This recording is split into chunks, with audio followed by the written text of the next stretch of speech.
जिस तरह नकली इंटरव्यू दिखाकर एक आरोपी के पक्ष में माहौल बनाने की कोशिश हो रही है, उसी तरह आजकल एक और मुद्दा है जिसको लेकर नकली माहौल बनाने की कोशिश हो रही है, और वो है परीक्षाओं का मुद्दा। इस पर दुष्प्रचार चल रहा है।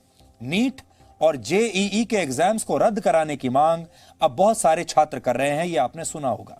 इन छात्रों का कहना है कि कोरोना वायरस को देखते हुए फिलहाल परीक्षा नहीं कराई जानी चाहिए, इससे बीमारी फैलने का खतरा है।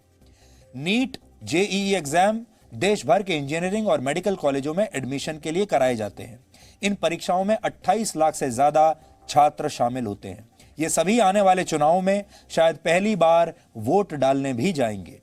ऐसे में देश के नेताओं को लगा कि अगर उन्होंने इस डिमांड का साथ दे दिया तो उन्हें वोट मिलेंगे, और वो इस चक्कर में फंस गए। ठीक वैसे ही जैसे मीडिया को लगा कि रिया चक्रवर्ती का इंटरव्यू दिखाने से टीआरपी आ जाएगी, जैसे मीडिया को यह लगा कि सुशांत सिंह राजपूत पर जितना सस्ता और मसालेदार कंटेंट वो लोगों को दिखाएंगे, टीआरपी उतनी ही ज्यादा बढ़ेगी। ये एक वैसा ही इकोसिस्टम है जो कि गलत है। हमारा मानना है कि नीट और जेईई परीक्षा टालने की मांग कर रहे छात्रों की बात सुनी जरूर जानी चाहिए।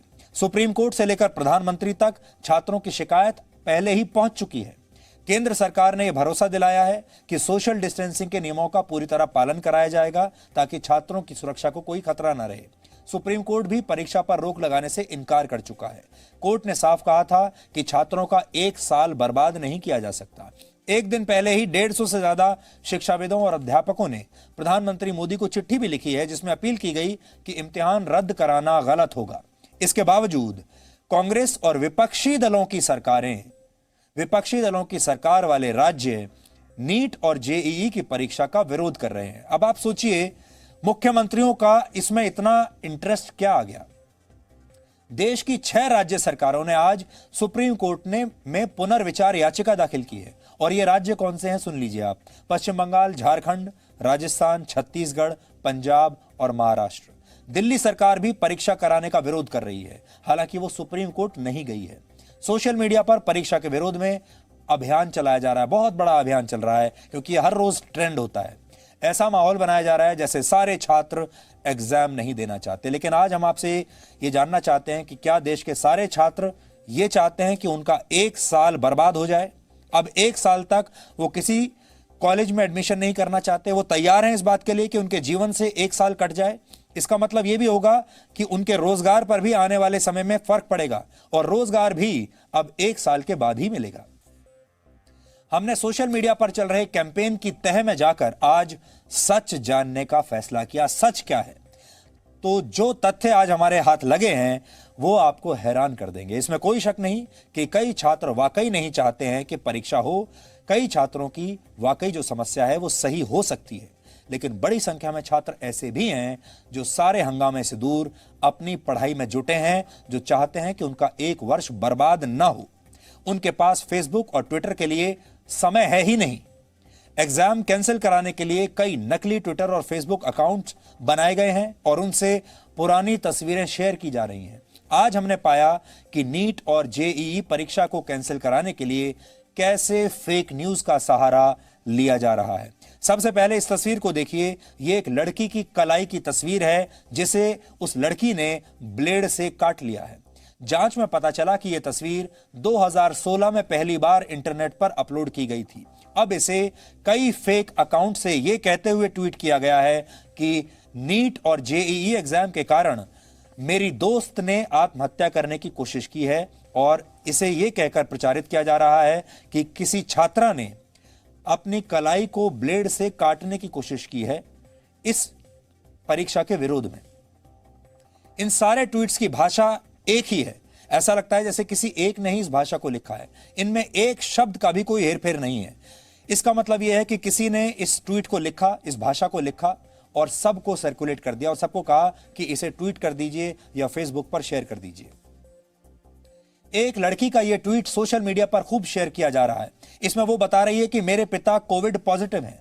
3 सितंबर को मेरा जेईई का एग्जाम है। लड़की ने अपने पिता की मेडिकल रिपोर्ट भी शेयर की है सोशल मीडिया पर।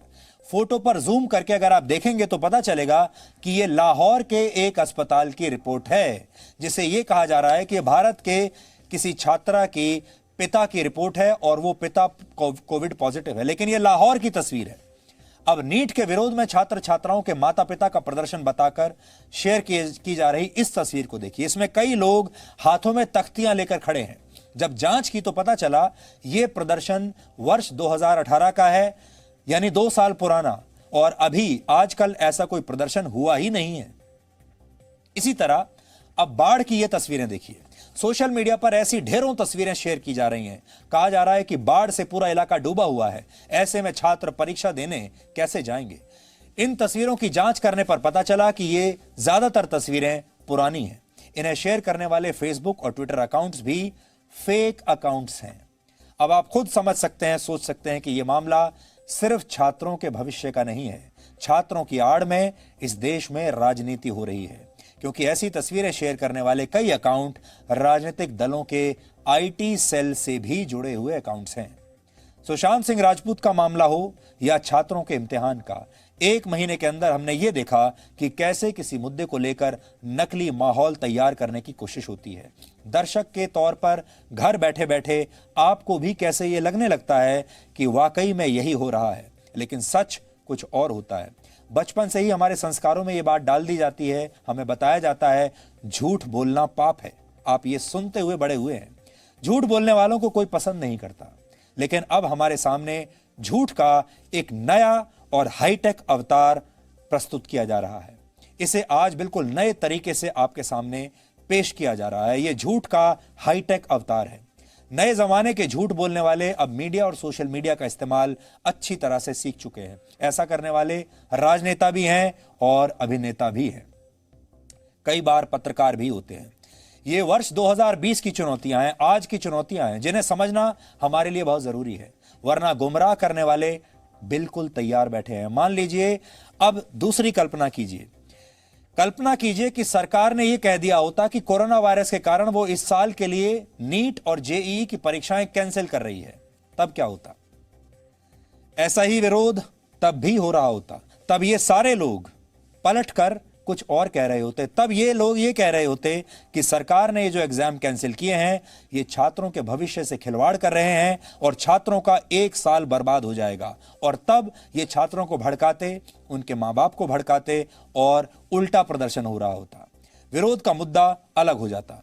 कलाई काटने की यही तस्वीर जो अभी आपने देखी, कलाई काटने की यही तस्वीर तब यह कहकर शेयर की जा रही होती कि एग्जाम कैंसिल होने से दुखी होकर किसी छात्रा ने आत्महत्या करने की कोशिश की है। इस सच से इनकार नहीं किया जा सकता कि लाखों छात्रों ने परीक्षा की तैयारी की है। उनका पूरा साल बर्बाद नहीं किया जा सकता। अगर इस साल एडमिशन नहीं हुए तो अगले साल सीटें तो इतनी ही रहेंगी, लेकिन परीक्षा देने वाले छात्रों की संख्या दुगनी हो चुकी होगी।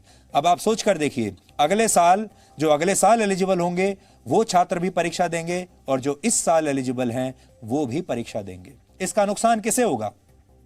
इसका नुकसान छात्रों को ही होगा। हमारे देश के जो नेता हैं, उन्होंने एक कैलकुलेशन लगाई। उन्होंने सोचा कि 26 लाख छात्र हैं, मतलब 26 लाख परिवार, और 26 लाख परिवार का मतलब है कि कुछ करोड़ लोग। अगर एक परिवार में 4, 5, 6 लोगों को मान लिया जाए और अगर हमने इनकी हां में हां मिला दी और ये नकली माहौल तैयार कर लिया तो 1 करोड़ वोट घर बैठे उनको मिल जाएंगे और सरकार को घेरने का जो मौका मिल रहा है ये अलग, और ये एक दुष्चक्र बन गया। इसलिए आज हम आपको इसके बारे में सावधान करना चाहते हैं।